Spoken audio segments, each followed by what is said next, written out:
Our headlines for you this morning. The Metropolitan Police expresses regret over the arrest of 6 anti-monarchy protesters on Coronation Day and says no charges will be brought against them. Patients will be able to receive some prescription medicines without seeing a GP under government plans to ease the pressure on surgeries. Patients will be able to contact their GPs for an appointment more easily under new government proposals. Practices will be handed £240 million this year to introduce online booking tools to end the 8 a.m. scramble of patients ringing surgeries for a slot. Labour, though, blame a shortfall of GPs. Good morning. A helping hand for renters to get onto the property ladder. Could a new zero deposit mortgage with a difference help them get their first home? I'll have the details. 3 games, 21 goals, a relegation rollercoaster of a day in the Premier League as Everton stunned Brighton 5-1 to move out of the bottom 3, but it was a grim day for Leicester and Southampton. Instead I wrote a song about how you did me wrong. I couldn't find it. With the first Eurovision semi-final tonight, we look at how Liverpool has embraced the joy.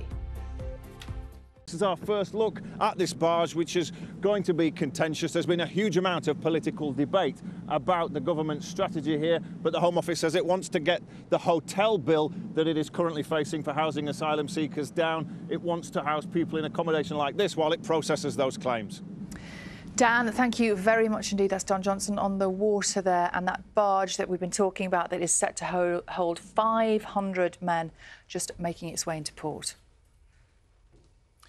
Low-income pensioners who are entitled to pension credit are being urged to claim it within the next 10 days or risk missing out on an extra cost of living payment worth £301. It's thought that as many as 850,000 households failed to claim that benefit, and the government's urging family members to help older relatives to check if they are eligible. Businesses are being urged to reduce the amount of alcohol being served at work social events to prevent inappropriate behaviour. The Chartered Management Institute has released a poll suggesting 1/3 of managers have witnessed harassment or inappropriate behaviour at parties. The warning comes after the business lobby group, the CBI, was plunged into crisis following allegations of rape and sexual misconduct at a summer work event in 2019. We're going to look at this morning's newspapers now. Now, most of them are showing an image of King Charles following the weekend's coronation celebrations. This is the front page of the Daily Express, dominated here by his official coronation portrait, which has just been released by Buckingham Palace. The paper also has a quote from the King, giving thanks to the nation after an historic weekend. And we're going to speak to Chris Jackson from Getty, one of the royal photographers, a bit later in the programme about some of the images he took, the access that he got. The Mail this morning reporting that before he became king, Charles privately rowed with the then Prime Minister Boris Johnson about the government's plans to deport migrants to Rwanda. Mr Johnson has said in a statement that that account is inaccurate. And the Mirror carries a story on the cost of living crisis. The paper is quoting research by the consumer group Which, claiming that 2 million households missed at least one bill in April. And online, one of the most read stories on the BBC website right now, even though the coronation weekend is over, is this one about the Prince and Princess of Wales's children, George, Charlotte and Louis, mucking in with a scout group as part of the big help out for volunteers yesterday. Well, the Metro leads with the first official picture of the King after his coronation and his message to his people: thank you, each and every one. Well, today's Daily Express carries the same picture and an almost identical headline. The Times, too, has that same picture and quote from the King. Likewise, The Sun, which describes Charles as our noble king.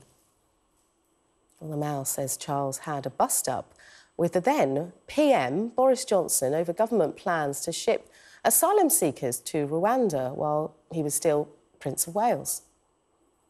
The Telegraph also pictures the King, but leads with a plea from the Prime Minister, Rishi Sunak, for people not to go to their GP with common ailments and go to their local pharmacy instead to ease pressure on doctors. Well, that's also on the front of The Guardian, which reports that pharmacies will be given the power to prescribe drugs for 7 common conditions without the need for patients to see a doctor. Well, the Eye reports that MPs have been called on the major high street banks to pass on the recent rises in interest rates to savers and not just borrowers, and it comes with another rate rise expected this week from the Bank of England. Well, the Financial Times reveals that dividend payments from the country's big water companies doubled in the last year, despite the controversy over rising household bills and criticism about discharging raw sewage into our waterways. Well, on the subject of household bills, well, the Mirror reports that millions of families missed at least one bill's payment last month in the face of what it's calling unrelented high prices. Well, the Star carries words of a warning from what it calls a former cyber boffin about the dangers to society posed by artificial intelligence. And if you want to see any of those front pages again or read the stories, scan the QR code on the screen.